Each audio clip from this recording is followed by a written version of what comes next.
I'll do some scary movie. You like scary movies? Uh-huh. What's your favorite scary movie? Look at me, Damien. It's all for you. Kill her, Mommy. Kill her. We all go a little mad sometimes. This is my boomstick. Here's Johnny.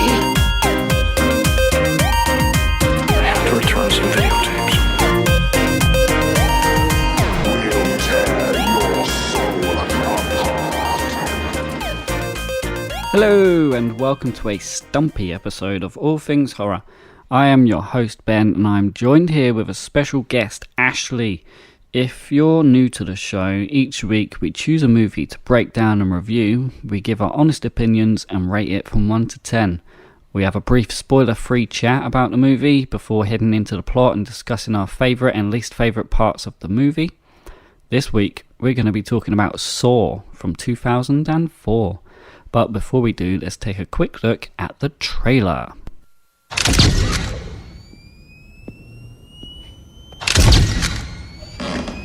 Someone there? I can hear you.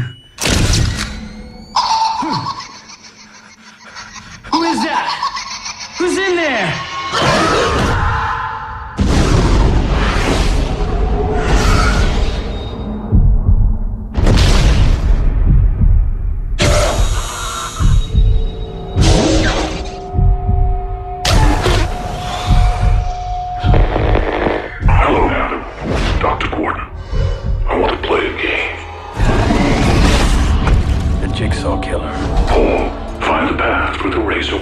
Technically speaking, he's not really a murderer.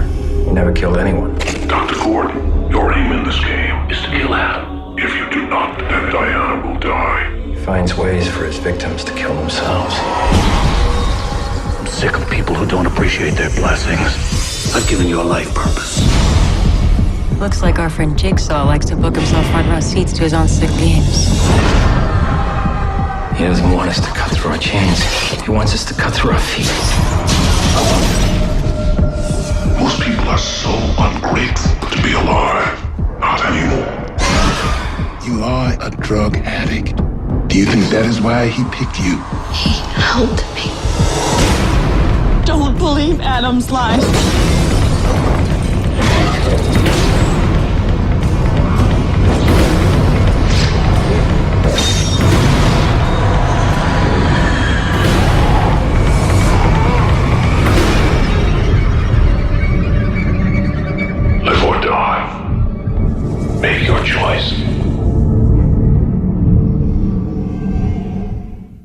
Alright, cool. So yeah, Saw from 2004. We got two strangers awaken in a room with no recollection of how they got there and soon discover they're pawns in a deadly game perpetrated by a notorious serial killer.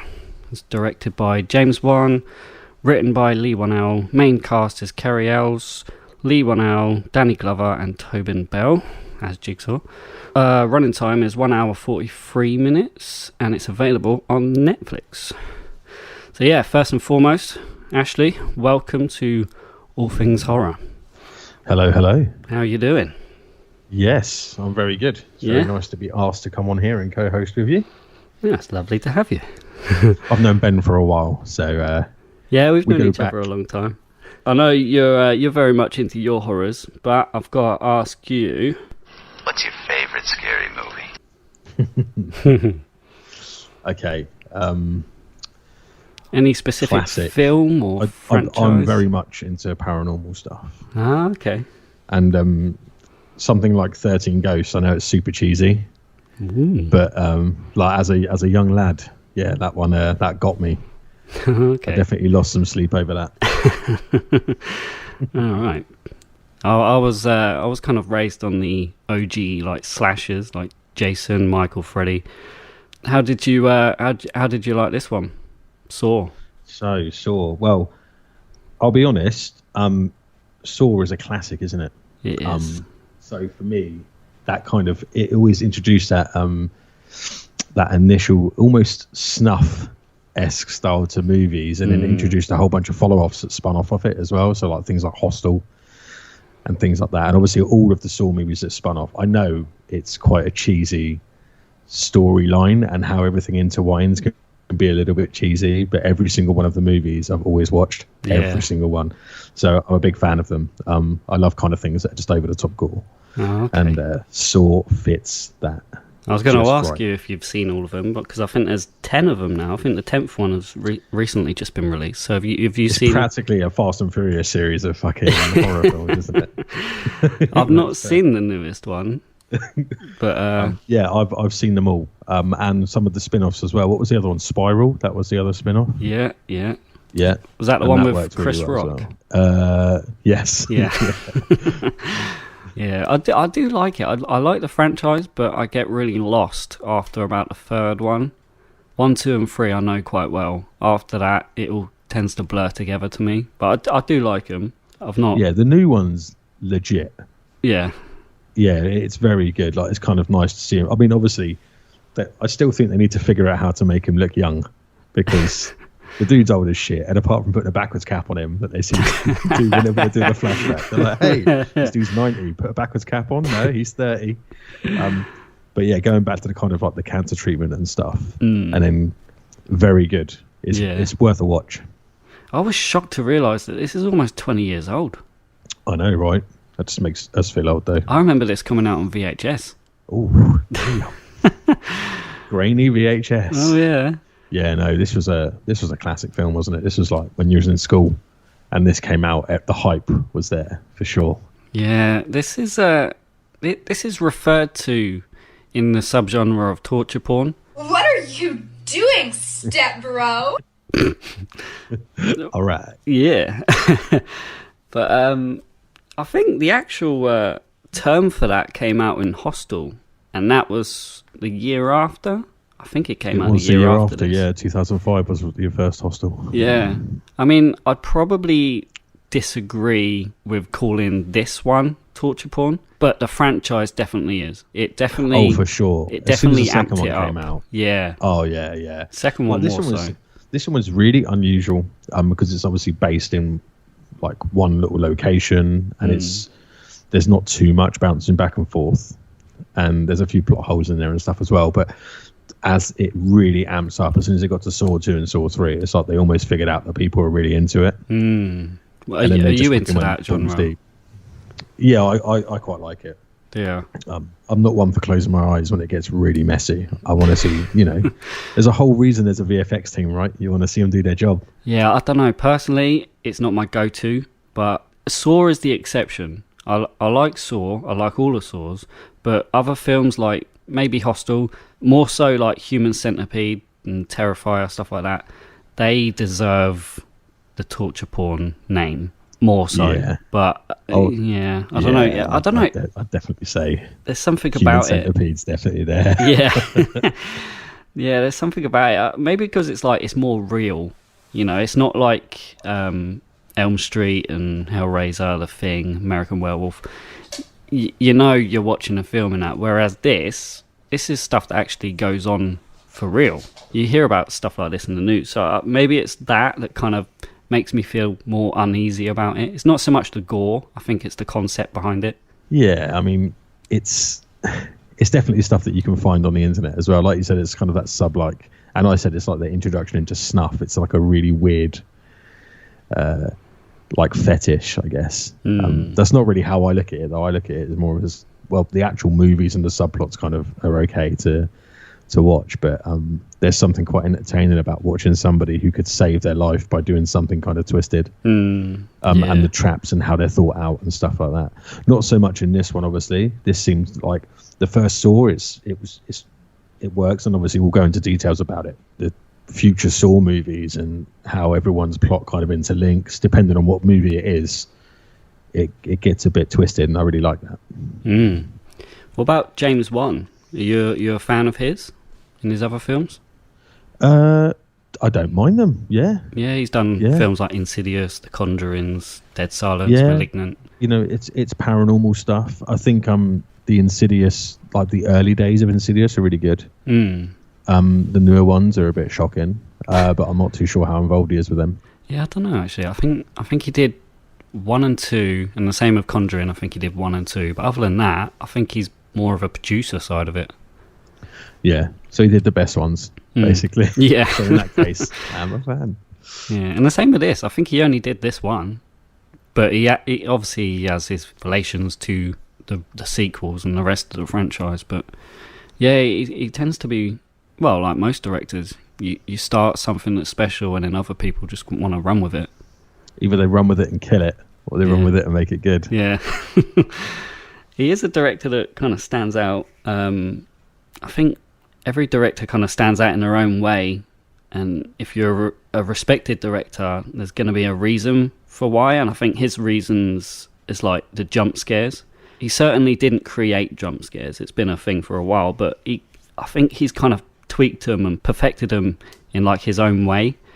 Not so much in this film. You get some jump scares, but definitely Conjuring, Insidious, Dead Silence. That is packed full of jump scares. Is this one of his earliest films that he directed? I think this is his debut. Okay.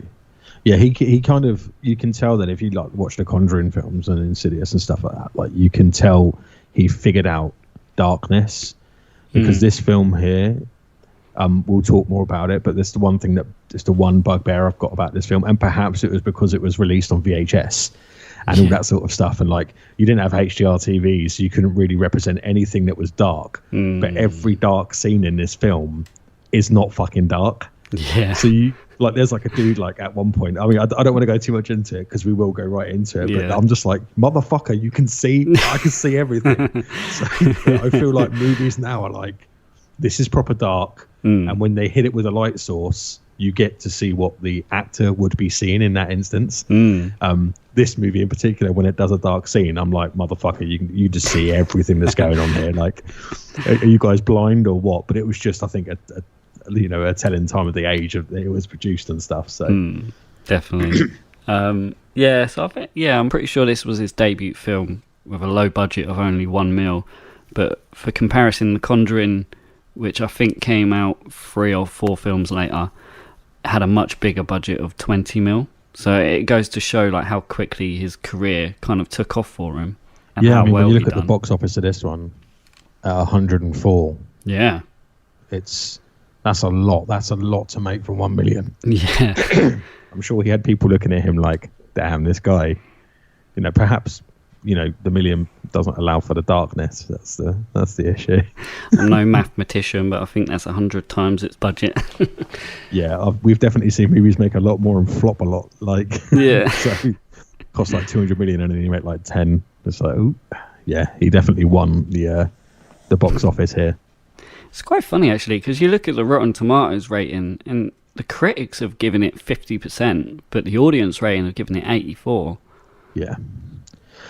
I think it was. I mean, when we get into it a bit, I think there's definitely a few things that you're like, oh, okay. Like if you was looking at it from a critic's perspective, but if you look at it from the sake of, I'm just enjoying this film for what it is, which in the case is most people, and they just want to see somebody fucking cause pain and just be like, oh my god, the gore, and just and it's like, the ending is like, whoa. So I think that's what gets the audience in, but the critics obviously are going to pan most stuff. They always do anyway. You look at any of the sequel slasher films and they're like, oh, it's not as good as the original, and it's like, well, just fucking get over it. I just want to see people get their head chopped off. It's not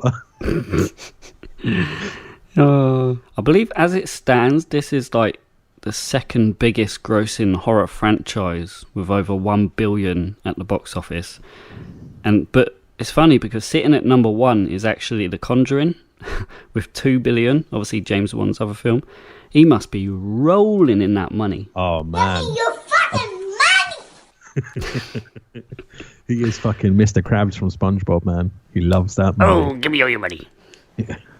Yeah, man. I'd love to see his bank account.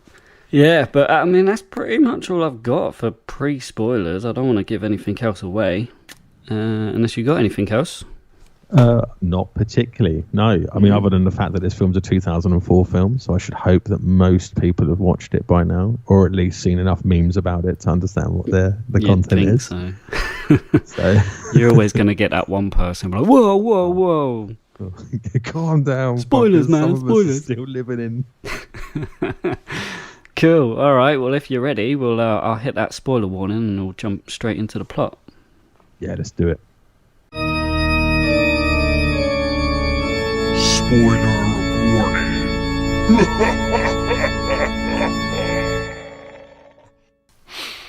Alright, cool. So, this movie starts off with a photographer named Adam. He wakes up in a dirty-ass bathtub full of water with his ankle chained to a pipe. And across the room from him is Dr. Lawrence Gordon, who's also chained up. Between them is a dead body holding a gun and a tape recorder. They find a tape in their pockets. Adam gets a tape recorder and he plays it, which urges him to survive, while Gordon's tape orders him to kill Adam by 6 o'clock or his wife and daughter will be killed. Adam finds a bag containing 2 hacksaws in the toilet. Uh-oh. Stinky. Oh, and he does put his hand straight in the shit first as well, doesn't yeah. Yeah. Delicious. He was digging around in there. I want to know who filled the toilet up, though. That's the main thing. Well, they didn't have much of a budget, so they had to use what they had. So both men try sawing through their chains, soon realising that the saws are not intended for chains, but to cut off their feet. They then identify their capture as Jigsaw, a serial killer testing his victims' will to survive through lethal traps referred to as games, whom Gordon knows about because he was once a suspect. Yeah, pretty cool setup here. It feels really grim and gritty in that bathroom. You know, it's something I've become to learn about films is sometimes less is more. And this being a low-budget movie, I know they couldn't exactly afford to spend much on the set designs, and so the grittiness is actually kind of unintentional, but at the same time does a perfect job for kind of what's required of it. What do you reckon? Oh yeah. It's definitely you've got this little shitty bathroom that they wake up in. It just fits perfectly for what they were trying to portray as these 2 guys, and then like as they kind of slowly figure each other out a bit, they've both got little things that they can access on either side of the room. It's just really well done. It's similar to something like a phone booth, like that film, where it's just shot in one location in a fucking phone booth. But they did so much with this little square room. And yeah, there's a few scenes where they jump outside of it, but that one little room is real just nasty and just shitty. It almost feels like it could be, just a dilapidated, like, I don't know, abandoned hospital bathroom or something. It is a bit weird that it's got like toilets and urinals and 2 bathtubs in it. Like, are you watching each other when you do that? I can't quite figure that bit out. Like, I've never thought about that, yeah. But, hey, needs must. Yeah, well. I feel with like 2000 horrors, they've got this kind of colour palette. Have you ever noticed that? It's got like a bluey, greeny tinge to it. I'm not sure what happened with the filming back in that time, but maybe it was something to do with the technology changes. Honestly, or something. I think it's the VHS thing. You reckon? Like now that I spoke about it, because like I said, you can't portray darkness. They're like, oh, the light's off, and you're like, I can see everything. The light's not off, and then they flick it on, and you're like, oh, okay, so now it's just like a lighter shade of green or whatever. But yeah, I think back then, like if you put that shit on a VHS of darkness, people would genuinely think that there was no film. And they probably would have just been like, I'm going to return this to the shop or back to Blockbuster. Yeah, I noticed that with what did I watch? The Ring, and that was around this time, early 2000s, and that was really blue. Yeah, it's like some kind of That's filter. That's almost how they portray darkness. Yeah, interesting. But yeah, 5 months prior, Gordon, while discussing the terminal brain cancer patient John Kramer, was interrogated by detectives David Tapp and Stephen Singh, who found his pen light at the scene of one of the Jigsaw games. Gordon's alibi cleared him, but he agreed to view the testimony of heroin addict Amanda Young, the only known survivor of one of Jigsaw's traps, who had been forced to kill and disembowel a man to obtain a key to free herself from the reverse bear trap strapped to her face. Tappan Singh later found Jigsaw's warehouse using the videotape and Amanda's game. They apprehend Jigsaw and saved the man from a trap, but Jigsaw injured Tap and escaped. Singh pursued Jigsaw down a hallway, but in doing so he triggered a shotgun which killed him. Yeah, we get quite a lot in this short time frame here. A very, very cool set of scenes. It's that headlock, like the reverse bear trap thing. Yeah. That was one of the advertised scenes that they were putting out there. And then there's the story behind Amanda later on in the other films. Yeah. Where she becomes a big part of it. And yeah, she doesn't care. She just wants to get in those guts. Yeah. She's like most men, I guess. Getting them guts. But she cuts up. She takes that key out and frees herself right at the last minute. You almost, as an audience member, you're begging for it to go off and rip her head into. Yeah, man. So you're kind of like, it's a very weird scene where you're like, as a member of the audience, you're like, oh my God, it's going to absolutely rip her head off. And then she survives, and you kind of root for her, but you still want to see her head get torn in half. So yeah. Yeah, she didn't give a fuck about that guy. She was straight in there, man. Oh, he was alive too. Yeah. Yeah, he was alive too, right? He had like enough stuff pumped into him to be alive and not feel anything, but she just fucking took to it. Right through her. I feel like the reverse bear trap is the thing you think about when you think of like Saw or like Jigsaw's traps. It's like you think, oh, name me a Saw trap, and you're like, oh, the reverse bear trap, the thing that snaps your head in half. It's brutal as fuck, but it's weird. It's the most brutal trap, but like you say, we don't actually get to see it in action. She's the only person that's kind of escaped it, which is quite interesting. I guess you get the demonstration on the little puppet thing, but... Yeah, but it's not like seeing someone's head actually get torn, their jaw getting ripped down from their face, is it? That's the thing. Was that disappointing for you? Yeah, it was. Yeah. I need to turn the film off now, AJ. But then there's the follow-up bit where they kind of capture him, which is really weird, and why he's in that robe. Like, that's like... He never... Like, in any of the other movies, he's never wearing a robe. So it's really unusual, like, that they kind of... Yeah, that's true, actually, yeah. They kind of corner him, and he's wearing some, like, sick sadistic robe over his head. But he's always gotten out. That's his thing, right? Yeah. He doesn't get caught. Like they say in the film, someone says it, I think it's the detective or someone, they were like, oh, he's a murderer, but technically he's not actually a murderer because he's never properly killed anyone. Would you agree with that? No, it's absolute bullshit. You kidnap someone and strap a torture device to their head and be like, you do it. You're still murdering them. You kind of you could suppose you get done on kidnap. But there's one thing in this particular scene where he kind of he pulls that blade out of his wrist and slashes the cop's throat, right? Yeah.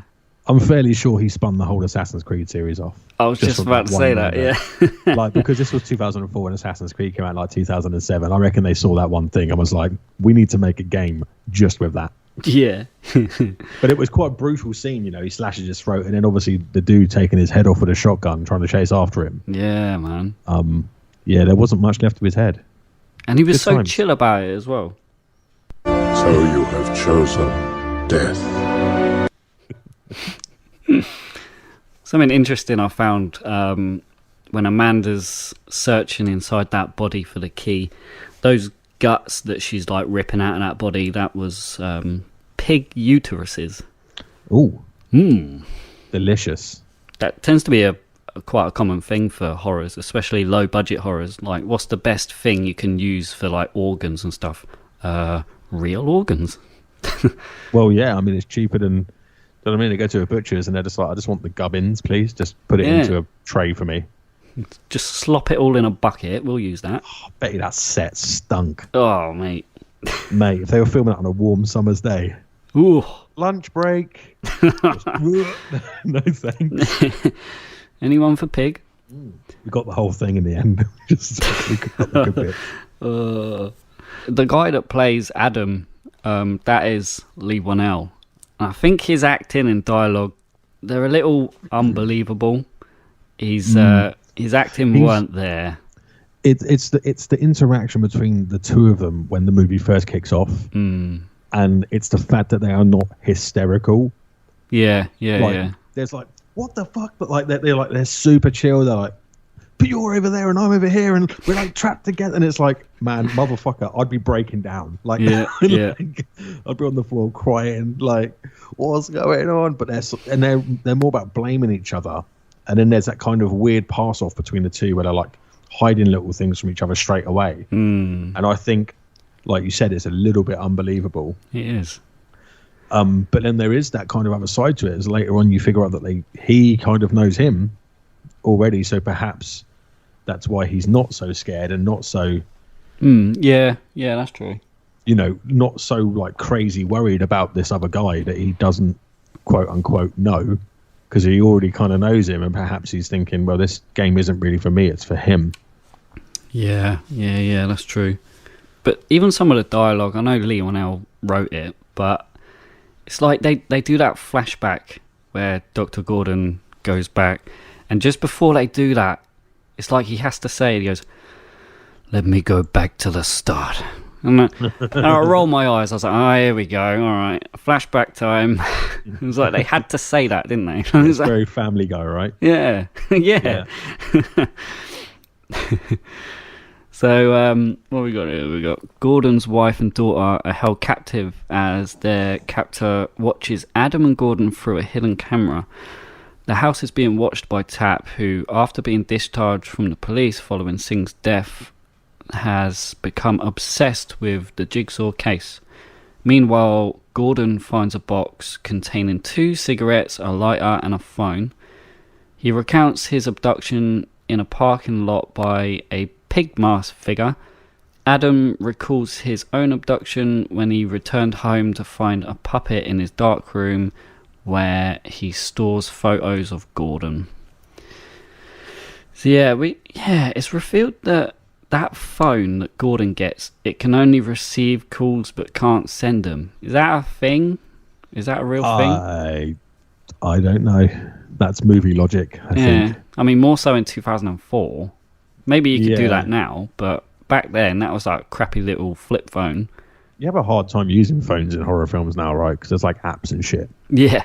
So it's a bit different. Like you either cut all connection or you got fucking loads of other ways to get around it. But yeah, that shitty little flip phone. I actually just put 2 things together. So maybe they actually did buy an entire pig, and the pig mask was they were just like, fucking use the pig's head. We've got all the gubbins, we've chopped this bastard to bits. Let's use the pig head and do a thing. But that kind of started a whole fetish off as well, like with pig face masks. This one movie kind of like led on to a whole bunch of other movies using pig face masks. Pig face masks, yeah. But yeah, it's all a bit, I suppose, very odd as well when he takes the mother and daughter hostage. He doesn't, like Saw doesn't do that. Yeah. Yeah, I made a note about that later. I was like, that's pretty shitty, man. They didn't do anything. The whole point is to get the person, not their family. And also, the doctor, all he was kind of, I say guilty of, right, he was gonna cheat. Yeah. It's a pretty drastic move. You'd be like, chop your fucking leg off, bro. Like, pretty drastic to be like, I'm gonna take your kid, your fucking wife. Like, you know what I mean? It's like, shit, calm down, Saw. Who hurt you? Yeah. When watching the scene of Adam remembering his abduction, that seemed very kind of James Wan, where it was like where he was in a pitch black room and he has to use that camera flash, and then the last flash you get is that jump scare of the pig mask guy. And this is the scene that pissed me off, because I was literally watching like, this fucking guy can see everything. Like, whereas in a new film, it would be pitch black and you get that flash and you get exactly what the actor sees. In this instance, he's just walking around an apartment that he lives in, like he doesn't fucking know it off by heart. Like, we haven't all woken up in the middle of the night for a piss and walked in and out of our bathrooms and around our apartments or house is, like we know the gaff in the back of our hands. This dude's stumbling around like a fucking idiot with his camera. Just, I'll put it on flash mode. It's like, oh, fuck off. Like, so this is the one scene that I was like, this dude, like, kind of deserves to be caught.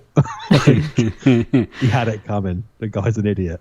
They try and make it out that Jigsaw is, like, fair game and kind of gives them a chance to free themselves. But that's not really the case, is it? I mean, I know Amanda got out, but some of these traps, I wouldn't be able to get out of them. No chance. I mean, he makes it almost impossible for you to get out some of these stuff. And some people have it easier than others. Well, there's a dude that, obviously, where they go back to like one of his first ones that he did, which is the razor wire. And the fat guy like has to run through the razor wire. And it's like, he's only got like 3 minutes to get through it. Yeah.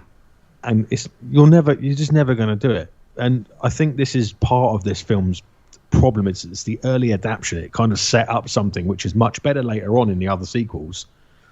They really set out this kind of, you can get out of every trap.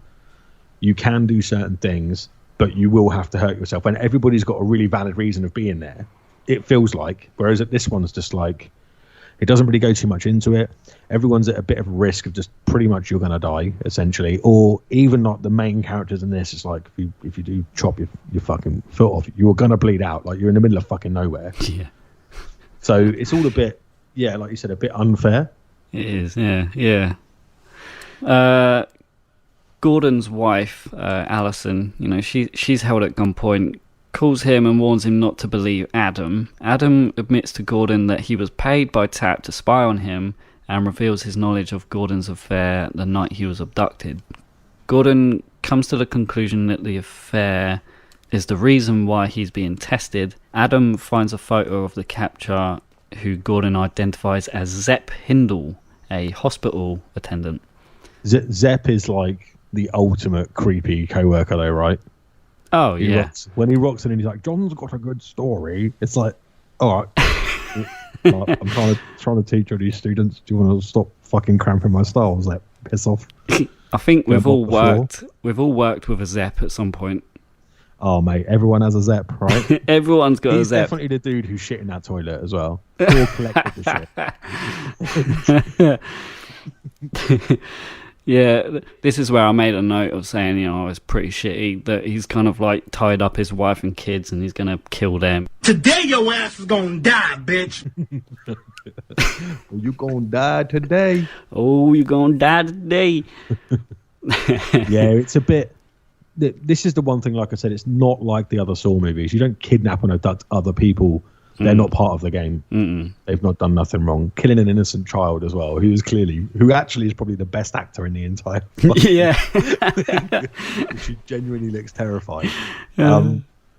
It's a bit unlike Saw. But then again, like I said, I think this whole movie was about the entertaining side of how do we set this thing up, and then they really kind of honed in on it afterwards. Yeah. And probably that's why it got panned by critics, because I feel like we're panning it a bit now, to be fair, but we both enjoyed the film. I agree. I don't think it was intended to look. You could sit here and pick it apart all you want, and you'll find plot holes, but that weren't the point of the film. The point was just to kind of watch it and be kind of shocked of what's happening. So yeah, I agree. What I didn't think was cool is like Adam was like, he stole the photo from Thingy's wallet. Like, I thought that was pretty creepy. Yeah, that was weird. And he's like, he knows that his wife and kid are in danger, and he's not like, and he's obviously been paid, and he knows the story behind it, and he's not like, maybe I should tell this guy, maybe we should work together. He's like, I'm going to sit over here and look like I'm jerking off to this picture in the fucking corner, which is what he is. He's like super fucking creepy. Yeah. Hides it in the bathtub. And like, you're sitting opposite this guy as well. It's like, why are you even looking at this picture? He's going to see you looking at this picture. I know, he's not even like trying to hide it. he even says to him, was like, because he didn't answer what he said, so he says it again. He's like, hey, what you doing over there? He's like, oh, what? Oh, nothing. I'm just looking at your picture, dude. X. Like, yeah, so there's a bit of that. Yeah. So 6 o'clock comes around, and Zepp, good old Zepp, seeing that Gordon has still not killed Adam, moves to murder his family. But Allison frees herself and fights him. The struggle attracts Tap's attention, and he saves them before chasing Zepp to the sewers, where he is then shot in the chest. Gordon, only aware of the gunshots and screaming, is shocked and loses reach of the cell phone. In desperation, he saws off his foot and shoots Adam with the corpse's gun. Zepp enters the bathroom to kill Gordon, but Adam, having survived the gunshot, bludgeons him to death with a toilet tank lid. Foot fetish, anyone? Ooh, that's delicious. It would have been quite funny if we buried him in the shit toilet, though, to be fair. Dunked. Yeah, this is where the movie kind of picks up pace a little bit in that regard. Obviously, he's him chopping his foot off is like a big scene. That's like the final thing, and it was kind of gruesome watching him do it. And Adam is just like pranging out, if I'm not mistaken, like just like screaming in the corner. Do you reckon he? Sorry. No, go on. I was gonna say, do you reckon he aimed purposely to shoot him in the shoulder, or if he was like, fuck it, shot him wherever and kind of brushed it off at the end because he was like, I shot you in the shoulder, you'll be fine. Deliberately. Yeah. Fuck me up. Like, please don't kill me, I just chopped my foot off. Yeah, it's like, dude, you're a doctor, not a fucking police officer. You did not know where you were shooting. You just kind of like, pow, pow. Oh, and he looked fucked as well. Like, this is probably the one thing where the makeup team did a great job. Oh, yeah. He looked pale as hell. Like, and he was waving all over the place. Like, this is probably the best bit of acting from him. Yeah. Obviously, apart from him being in Robin Hood Men in Tights, which I exclusively said before we started, which is his best role that he's done. But yeah, no, so he's like wobbling all over the place and he takes a shot. I think he was going for the fucking heart. Yeah. Or the head. Yeah. And just didn't. And then he saw him fucking literally bludgeon someone's head to death with a thing, and he's like, I don't fancy going out like that. Yeah. Hey, you remember when I shot you just then? I actually purposely aimed for your shoulder. I didn't want to kill you, dude. You're gonna be fine. Load the gun. I don't know why it had a bullet in it. I'm a doctor. I can fix you up, no problem. Yeah. When I get my foot back. Yeah, when Adam destroys Zepp's head with that toilet lid, he's actually, you don't see it on shot, but he's actually hitting a garbage bag full of fake blood. I thought that was pretty cool. That was spraying back in his face. Quite a nice little idea. Cheap and easy. $1 million. God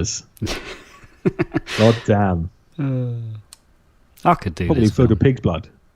Yeah, probably I'm is. telling you now, man, they got a whole pig. They really made it work for him. And I respect the hustle. I could just see, what's his face, James Wan just go to a farmer. How much for that pig, man? I've got £1 million. What can you do? You probably still haggled it. Yeah. All right, so we get into the last bit of this film now. So Gordon crawls out of the bathroom to find help, while Adam searches Zepp's body for a key. He finds another tape which reveals that Zepp was just another victim of Jigsaw, following rules to obtain an antidote for a slow-acting poison in his body. The corpse in the middle of the room rises, and it turns out to be John Kramer, the real Jigsaw. Surprise, motherfucker! Small fries, motherfucker! John... Sorry, so mate. yeah, this is the thing where Zepp is part of the game. Yeah. And you're like, oh shit, and then you're like, but Jigsaw wouldn't ask Zepp to kidnap innocents and kill them. Yeah. And this hits like another big plot hole. But then you forget about that shit because he stands up. And that's the big shocker, right? Is that this dude's just been like sitting there, just getting his rocks off, like on the floor for the entire time. Yeah. John tells Adam that the key to his chain was in the bathtub, but obviously that went down the drain when he awoke and it drained the water out. Adam attempts to shoot John, but he shocks him and exits the bathroom, and John says, "Game over," before sealing the door, leaving Adam to die. And we never see Adam again. But it does kind of fill in that weird blank of when he gets out the tub at the beginning. And you see something go down, and like I never discerned it as a key, but it was Oh, like really? a little glowing blue thing, right, with like a little LED on it. Yeah. So yeah, and then that always creeps in another plot hole to me, is that he's like covered in shit. Adam is covered in like crap all over his arms and stuff, and I'm like, you've just been sitting in water, you should be nice and clean. Yeah. So that's the one. I'm like, why do you look like you've just been painting all day? But yeah, this is like that whole like big finisher, isn't it, where he shuts the door and then you're like, well, what happens next? That could have What been a happens to the completely doctor? different film, though. If he found that key straight out, if that water didn't drain and he just got the key, surely that just fucks everything up, doesn't he? Well, he still would have had to, I guess, would that key have freed Doctor? I don't think it would have. No. So he would have probably had to make a decision. Knowing Saw, he would have had some other fucking weird shit planned. Yeah, probably. Yeah. So he probably had like 7 games in one. But I honestly feel like this whole film like brought up so many things for other films to be using, and also things for us to use as people, like escape rooms and stuff. I don't think they were a thing until this film became... Yeah, that's a good point, actually. Yeah. Oh, that would be a cool escape room. A Saw escape room. Yeah, man. In the hopes that you don't lose a limb. You can put people you hate in there. I've got you this ticket to an escape room. Just go in, get drugged up, and chop your fucking leg off. We can wrap up our final thoughts in a sec when we come to rating it. But what did you think of the ending? Do you remember how you thought the first time you watched it? I remember the first time when I saw this and you see him stand up, I was just like, Oh, shit! Yeah, I think the first time I saw it was like, this film blew my mind. It was something that I'd not really seen before, like a kind of an approach to something I'd not really seen before. That twist at the end was great, and it left it on a cliffhanger. Like, now if that was a TV series, you'd be like, next week I can't fucking wait to watch the next one. Yeah. Like, and it was like that in the film, like in the film equivalent. You want to see what else this guy's up to, because clearly he's not done.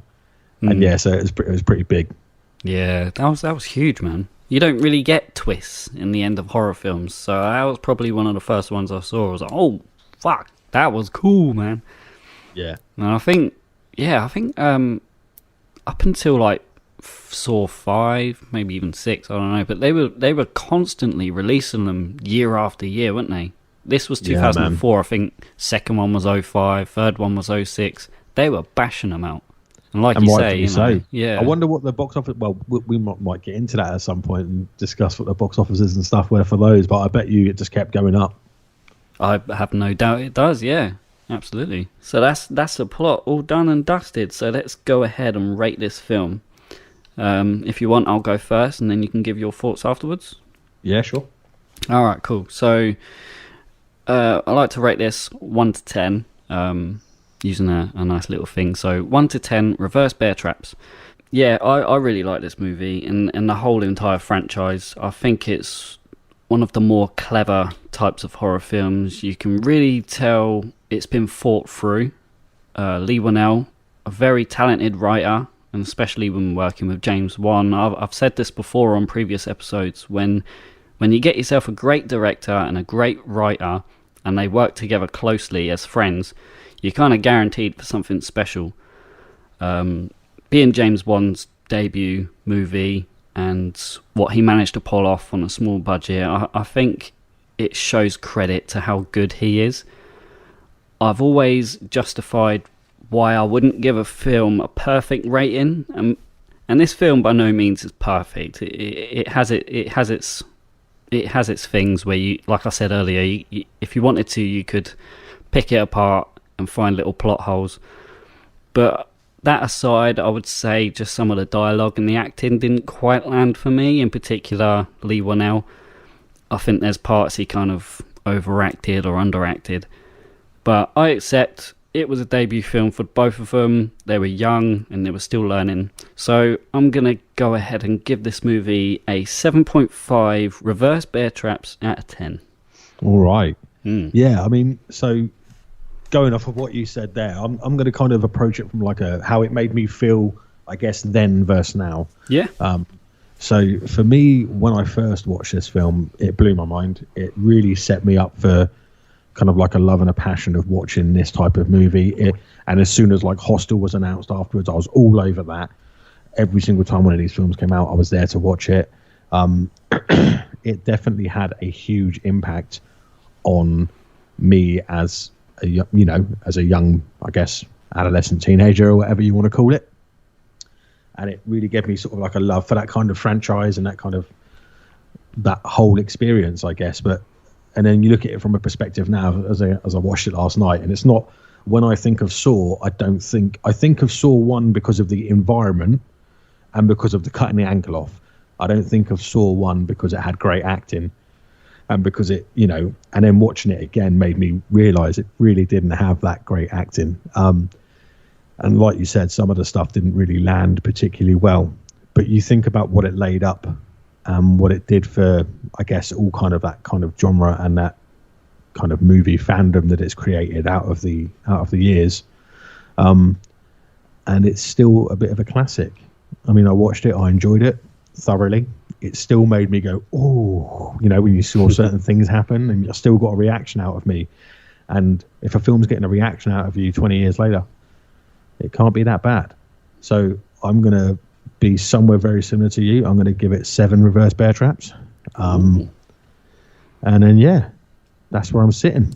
Awesome, man. Good. That was a good review. Right. So we'll head into our next section, which is trivia.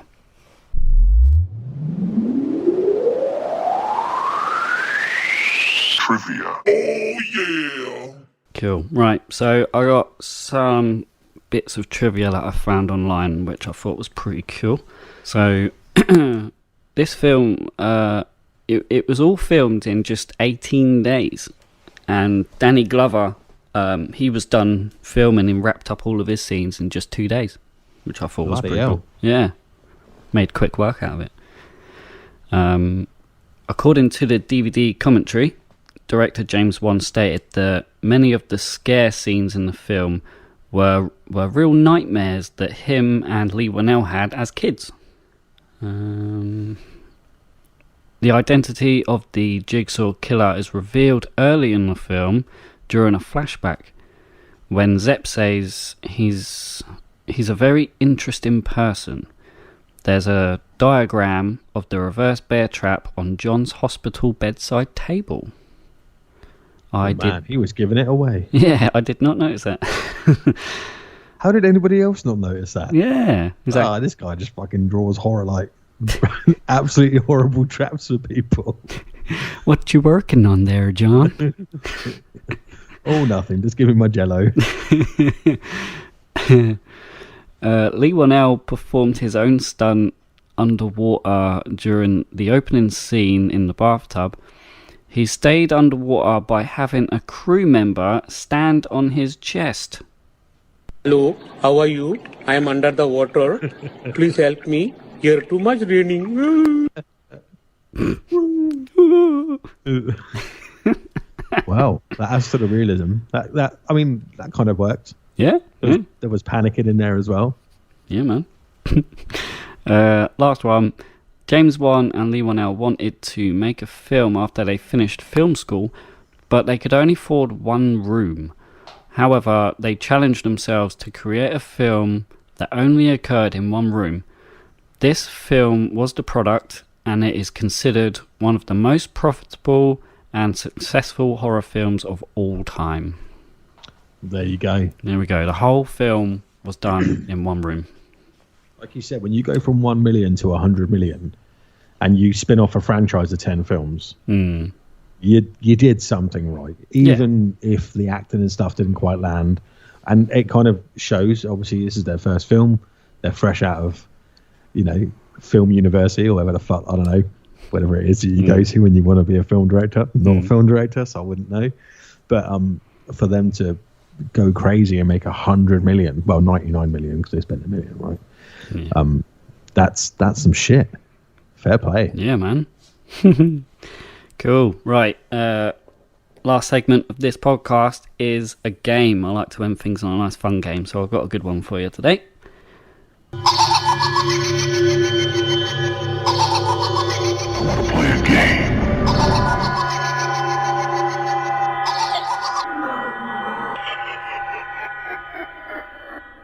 Cool. So this game I've made today is called Name the Movie from the Reviews. It's pretty self-explanatory. Basically, I'm going to read out some reviews made from people online, and you've got to try and guess what movie they did it for.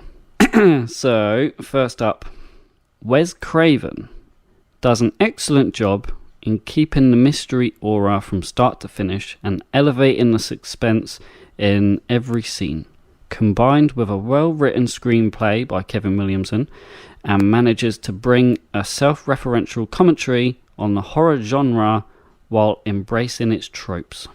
Oh, damn. Now, I don't want to cheat and Google.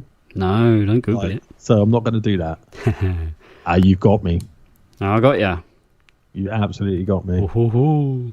I can give you a clue. Go on. I'm feeling woozy here.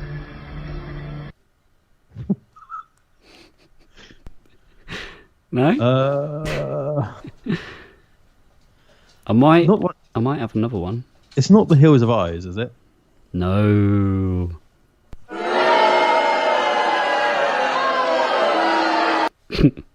Oh my god, no.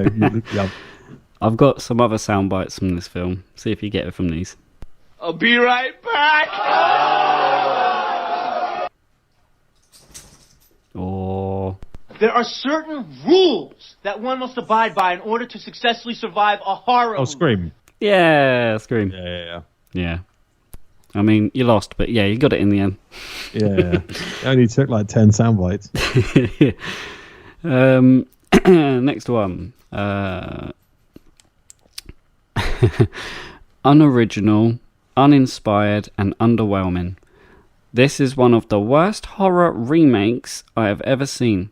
The movie tries to throw a few curveballs to throw the audience off, but they fall flat and just lead to the obvious conclusion. The teenagers are boring, and they are there to simply move the plot forward, and my god, does this movie overuse jump scares. I usually see no reason to give a 1-star review, because most movies have some redeeming factors, but this deserves it. I mean, I think it's harsh, but is this Friday the 13th? It's not, no. No. The teenagers do. Yeah, you're not far off. It gives it away in the beginning by saying it's a remake. Oh god, I'm trying to think of the other. There's quite a few remakes though that have got, every bloody teenagers. I can give another little hint. I hope it's not it, because that was an amazing. No, it's not it. I've had to cut down this one a little bit because it was massive and she just went on and on and on. But but she also said in it, the dream sequences are lame and the kills lack imagination. Oh, okay. Nightmare on Elm Street. 2010 remake. Yeah, but the original's so fucking good. The original is good. Yeah. It's so good that, I think that's harsh still. It is. I mean, it weren't a great movie, but it weren't terrible. No, it wasn't 1 star. Nah. 2. Okay, so Steven Spielberg uses his sense of filmmaking style to create a film that defines the term summer blockbuster. Sixth Sense. No. He did do Sixth Sense, though, didn't he? I don't know. I just realised I didn't give you a boo. Oh. No. Read it again. Steven Spielberg uses his sense of filmmaking style to create a film that defines the term summer blockbuster.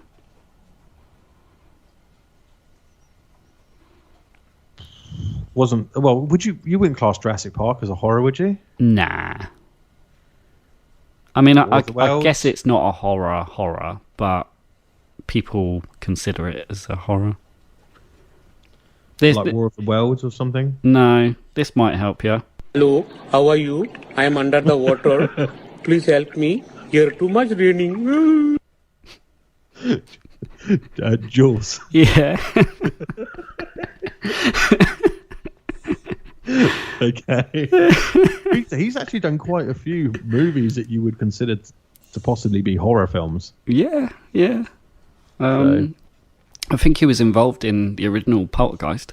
Oh man, the original was so good. I didn't think the remake was that good though. No. Okay, so next one, the film that completely divided the fan base. Some absolutely love it and believe it to be a satisfying ending to the 40-year saga, but many others believe it to be an underwhelming and disappointing end to the iconic franchise.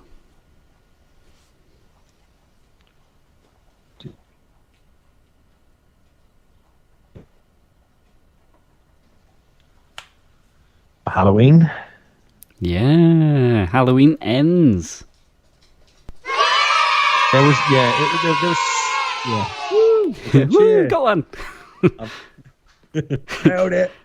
Yeah, there was. I suppose there's so many Halloween films. Like, there's definitely some clangers in there. Yeah. But there's a lot of greats too. So I've recently been trying to work my way back through that franchise. I think I'm on number 6 now. I'll tell you, man, 4 and 5. Woof, that was a hard one. I was going to say, how much do you hate yourself? I've made some shit decisions, but okay, next. The Queen Mother of all horror films, released in 1973 to a much less desensitized audience than today's moviegoers. This shocked and even made physically ill ticket buyers who had no idea what they were about to witness. The Queen Mother. If you said the Queen Mother to me normally, I'd be like, oh, it's Alien. But that wasn't 1973. No, it weren't. That was like 80 or 70 something. Alien was 79 or 78. Something like that. Late 70s. And I'm thinking. So it shocked moviegoers and even made them physically ill. Like Wicker Man's that old, right? It can't be that. Fucking, it wasn't Cannibal. Oh, I'm trying to think of it. I don't know. That's old as shit. So yeah, I think you got me. Boo. If I don't alive, then I feel like I should get some sort of. We actually spoke about this the other day. It was Did we? The Exorcist. Oh, is that old? That is, yeah, 1973. Shit. The cursed film. That's old as shit. Man. I love that. No, I didn't realise it was that old. I thought that was like 80s. No. Well, aren't I a bad horror fan? All right, last one. I've left this one till last because it's fucking hilarious. Let me take a drink of water because this is a good one. Right. Can I just start off with saying this is an absolute masterpiece? I'm telling you, 10 out of 10. Great to watch with the hubby and the kiddos. I watched it with my family. My 2 babies loved it. They were crying tears of joy. I haven't seen my husband since we last saw the movie, and he said it was too depressing. He then took the shotgun from under the bed, but I definitely recommend watching this with the fam bam and a glass of wine.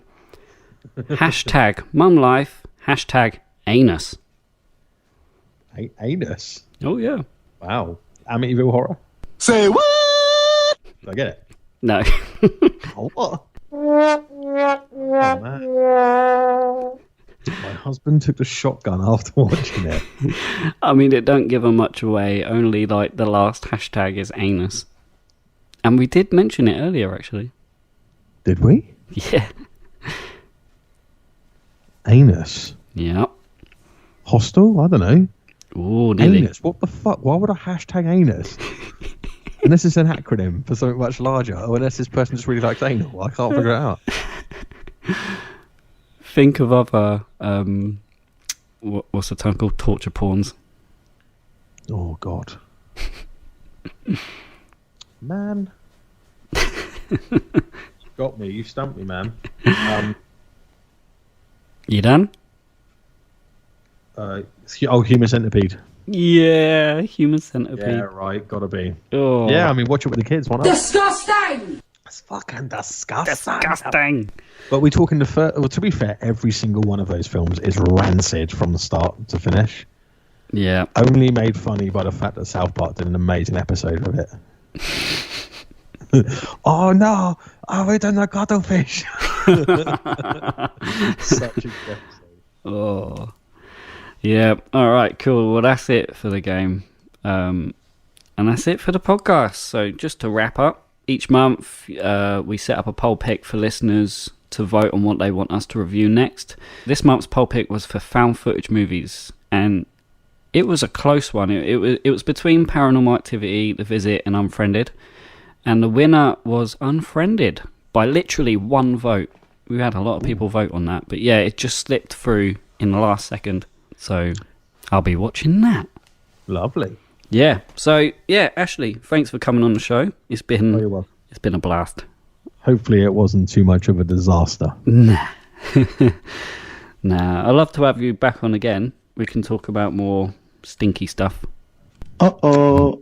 Stinky. So yeah. Sounds good. Yeah, man. Thanks for being an awesome guest, and I hope to see you soon. Peace. Thanks for having me. Peace. Peace.